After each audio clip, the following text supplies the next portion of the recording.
जय भीम. मी पंकज दिवाळ, पुरंदर तालुका Republican पक्षाचा तालुका अध्यक्ष. Doctor सिंह multi speciality hospital Jejur इथे जे अस्तित्वात आहे ते हॉस्पिटल बोगस असल्याचे तक्रार मी जेजुरी नगर परिषदेकडे त्याचबरोबर ग्रामीण रुग्णालय जेजूर यांच्याकडे केलेली होती. त्यानुसार जेजुरी नगर परिषदेने सदरच्या बाबत मला माहिती कळवली होती की सदरच्या हॉस्पिटलचे जे मालक आहेत त्यांनी कुठल्याही प्रकारची नगरपालिकेची परवानगी न घेता ते हॉस्पिटल उभारलेले आणि त्याचा पंचनामा केला असता जवळपास 20,000 चौरस मीटर इतके हॉस्पिटलची इमारत आहे. म्हणजे जवळपास 4 मजली इमारत उभी आहे. ज्यावेळी जेजुरी नगर परिषदेसमोर आंदोलन केलं त्यावेळी जेजुरी नगर परिषदेने मला त्यांच्यावर कार्यवाही करण्याचे आश्वासन दिलं होतं आणि त्या आश्वासनानुसार जेजुरी नगर परिषदेने सदरच्या हॉस्पिटल व फौजदारी स्वरूपाचा गुन्हा दाखल केलेला आहे जेजुरी पोलीस स्टेशन येथे. तर ते 85/2025 या FIR नंबरनुसार जेजुरी पोलीस स्टेशनमध्ये गुन्हा दाखल झाला आहे. महाराष्ट्र प्रादेशिक नियोजन नगररचना अधिनियम 1966 चे कलम 53 नुसार हा गुन्हा दाखल झाला आहे.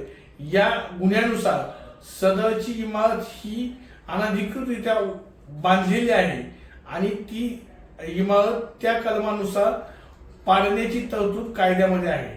त्यानुसार जेजुरी पोलीस स्टेशनचे प्रभारी अधिकारी जे आहेत त्यांनी गुन्हा दाखल करून घेतला आहे.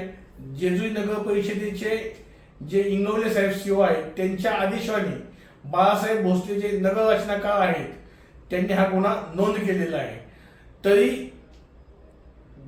जेजुरी नगर परिषद असेल जेजुरी पोलीस स्टेशन असेल यांनी चांगल्या प्रकारे केलेलं आहे की अशा प्रकारे जे अनधिकृत बांधकाम आहे आणि जो हॉस्पिटल सारखा हे आहे की ज्या ठिकाणी माणूस देवदूत म्हणून पाहतात तेच जर बोगस असेल तर विश्वास कोणावर ठेवायचा असा लोकांच्या मध्ये संभ्रमावस्था निर्माण झाली.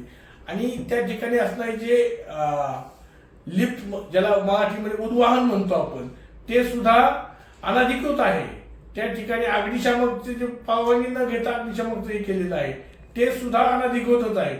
म्हणजे सगळ्या प्रकारे ते हॉस्पिटल बोगस आहे, डॉक्टर बोगस आहे, त्याच्याकडे डिग्री नाही, इमारत सुद्धा अनधिकृत आहे.